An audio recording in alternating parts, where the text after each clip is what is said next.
kami sa doktor. Bali, check up ko ngayon. Follow-up check up ko ngayon sa ating OB. And titignan natin kung isasuggest ng doktor na magpo-ultrasound ako. Kasi dapat, nung 18 weeks, kailangan ng ultrasound para makita kung kompleto na yung daliri ng bata, kung may bibig na siya, kung may mata, may tenga, ganun. Yung daliri niya sa paa, kamay, ganun ba? Kasi 18 weeks na.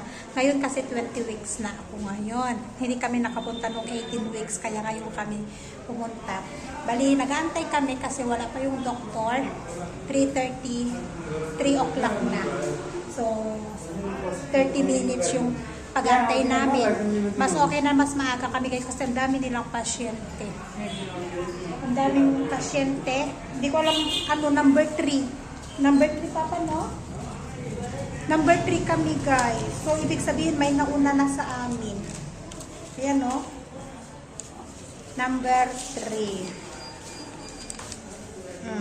Number 3 kami. So, ibig sabihin, may nauna ng dalawa sa amin na nag-aantay din sa OB. Tapos, yun nga, marami din kasing tao sa x-ray. Kaya, x-ray sa ultrasound. Kaya, antay-antay lang tayo ng konti. Dali ano to, follow-up check-up. Nakalagay dito sa ating book.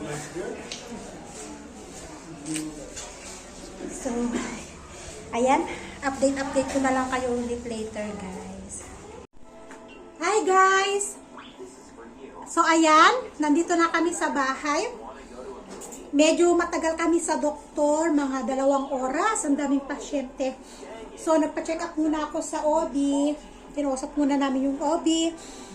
Tapos, yun nga, gamit na yung, anong tawagan, Doppler. Basta yung maliit para mapakinggan lang yung heartbeat ng bata. So, ginamitan niya yun kanina. Okay naman, malakas yung heartbeat ng bata. Tapos sabi niya, kailangan mong magpa-anomaly scan. Anomaly scan, kung may kompleto yung mata ng bata, may ilong siya, may bibig, kung wala siyang problema ba. Di ba, anong tawag dito yung may ganyan? Yon, may kamay. So, mas mahal pala ang bayad ng anomaly scan kasi ang normal na ultrasound 1,000 lang yung binabayaran namin. Pero dito sa anomaly scan, nagbayad kami ng 3,500. So, yan. Doon kami natagalan sa ultrasound. Ang daming pasyente, ang daming nakapila. Siguro pang-10 kami. Bukod pa sa mga nauna na, pang-10 pa kami sa pila, kaya natagalan kami doon. Halos kadarating lang namin, 5:30 kami dumating dito sa bahay. And thanks God kasi yung anomaly scan ng baby ay normal siya guys. Healthy ang baby. Yung weight niya, normal siya. Tapos, may kamay na siya, may daliri na, pinakita sa amin nung radiologist, yung daliri niya, kompleto ang daliri niya, tapos yung daliri niya sa paa, kompleto din, yung kamay niya, normal, yung legs niya, ganyan, yung spine niya, pinakita din sa amin, normal din, tapos, in-explain din ng doktor na normal, yung mata niya, nilagay, sabi niya ito yung right, sabi niya ito yung right eye, ito yung left eye niya, pinakita lahat.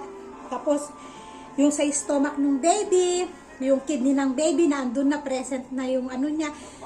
Tapos yun nga, pati yung position ng baby sa loob, normal siya, sabi niya. Diba yung sa may womb natin, yung anong tawag? Yung pinakatubig doon, kung saan siya nagsiswimming, normal, sabi ng doktor. Normal, walang problema. Kaya thanks God, healthy ang ating baby. And yun ang sabi sa akin ng doktor, kailangan po mag-ingat. Huwag kang maglakad mag-isa. Kasi nga, sabi niya, delikado, baka matapilok ka or alam nyo yon. At iwasan mo yung pag-akyat baba. Kaya siguro, di ba, sabi ko sa inyo dati, doon sa ilalim, di ba, masakit. Sabi ko, nung naglinis ako ng ceiling fan namin, kasi nag-akyat baba ako. Sabi niya, iwasan mo yung pag-akyat baba. Kung aakyat ka at bababa ka man, kailangan may aalalay sa'yo, sabi sa akin ng doktor. Tapos yun, yung sa, anong tawag doon? Okay naman ang size nung kasi sabi sa akin ng doktor, normal siya, wala akong dapat ikabala kasi di ba madalas yung baka mamaya bigla na lang mag-swim pa labas ang baby, di ba? Yun ang iniiwasan natin minsan. Pero sabi ng doktor, naka-close siya, 4.2 cm yung niya, sabi niya, kaya walang dapat ipag-alala doon. Sabi niya, kung sakali na nasa 2 or mas mababa siya sa 2, ayun, yung mababa ba. So, yung baby naman natin ay mataas siya. So, wala tayong dapat ipag-alala, sabi nga ng doktor. So, yun, ang saya lang guys. Kasi, di ba, ni-request niya na yung tawag doon?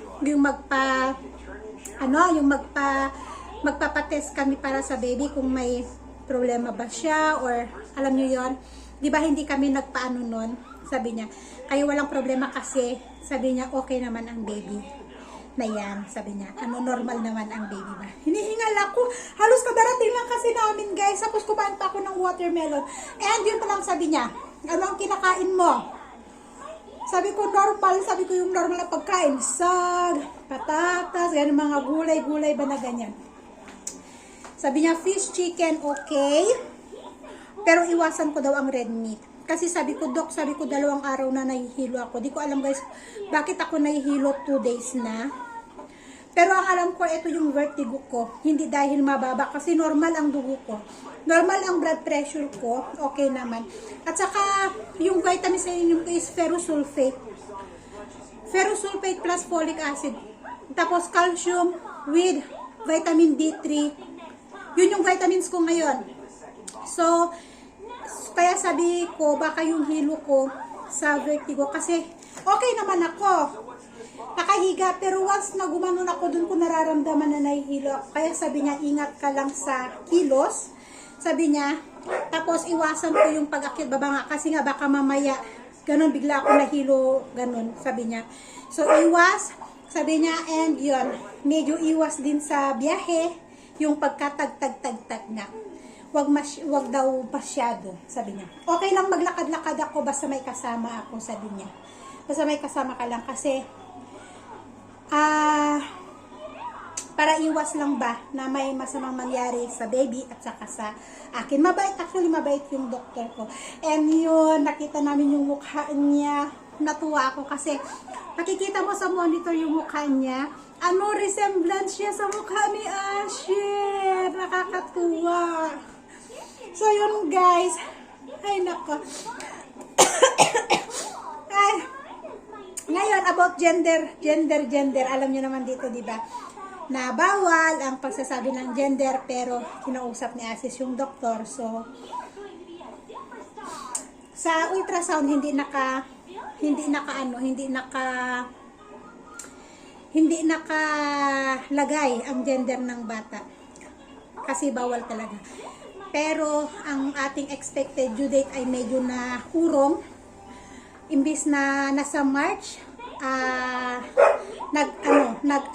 anong tawag doon? Pa-April. Nasa first week of April ang aking due date. Kasi sa ultrasound ko, yung nakaraan, makikita doon, di ba? Nung una ako nag-ultrasound, 6 weeks. Pangalawang ultrasound ko, 8 weeks. Nung time na ultrasound namin, yung mapapakinggan na yung heartbeat ng baby, something 12 or 13 yata, 13 weeks. Tapos pinababalik ako ng 18 weeks, hindi kami bumalik kasi busy si Asis. Expected namin, kahit yung doktor, yung OB ko, yung bilang ng doktor ko, 20 weeks ako. Pero ang lumabas sa ultrasounds ay 19 weeks pa lang ako ngayon, guys. Kaya yung due date ko daw ay mamumove din ng 1 linggo din. So, aabot ako ng April. Sabi nga ni Asis, kung pwede daw na, sabi ni Asis, kung pwede na isabay na lang din sa birthday ni Asher para minsanan na daw ang birthday. Sabi ko, overdue na ako pag ganun. First week ng April. Siguro mga April 2, ganun. April 2, 3, 4, 5. Pero sabi ng doktor, depende pa rin. Kasi minsan, kagaya ni Asher, diba? Minsan may advance, minsan may late. So, depende na lang din kung ano. Pero ang importante, tingnan, ang ating baby ay healthy. Ayan o. Healthy ang ating baby. Walang problema ang ating baby sa loob ng tiyan. Sabi nga ng doktor, magandang ano, sabi niya, all normal, sabi niya, healthy. Basta iwasan ko lang ang pagkain ng red meat. Kasi sabi niya, kapag ganyan nabuntis ka, sabi niya, kailangan ang blood pressure ko ay hindi bababa dapat ay hindi tataas dapat sa 120/80 at hindi bababa sa 90/60, sabi niya. Kailangan hindi siya bababa ng 90/60 at hindi siya tataas ng 120/80, sabi niya. Kailangan ma-maintain ko yung blood pressure kasi ang blood pressure ko ngayon ay 110/70, which is normal, sabi ng doktor. So ayun guys, happy lang. Normal lang ating baby, walang problema. So ayan guys, magluluto na ako. Habang inaantay ko si Aziz kasi bumili ng panghalo. Ang ulam natin ay upo. Ayan. So kailangan talaga more on vegetable tayo para tuloy-tuloy na si baby ay healthy sa loob ng tiyan. Ayan. So buti na lang na malengke kami. Ayan o, marami tayong mga gulay na pwede nating ipapang-ulam. So, yun lang guys. Happy lang ako. Gusto ko lang i-share sa inyo yung happy. Yan. Sa gender reveal, magpapaalam muna ako kay Asis. Although, alam na namin ang gender ng baby, napakiusapan ni Asis ang gender ni baby. Kaya lang sabi ni Asis, huwag mong sasabihin. Ayaw ni Asis ipagsabi. Sabi ko, bakit? Anong dahilan? Bakit ayaw mong ipagsabi? Pero ipapaalam ko muna kay Asis para wala siyang masabi. Yun. Kapag nakausap ko na si Asis at pumayag na siya, ayun, i-reveal natin kung ano ang gender ni baby. Alam na namin ang gender ni baby, guys. Napakiusapan namin yung doktor. Salamat sa radiologist namin kasi ang bait niya. At saka sa OB ko, ang bait din ng OB ko, guys. Talagang na-explain niya lahat. Kung anong dapat kong gawin, kung anong dapat kong iwasan. Na-explain niya lahat. Ayan. So, thank you so much. Talaga. So, yun lang, guys. See you in our next vlog.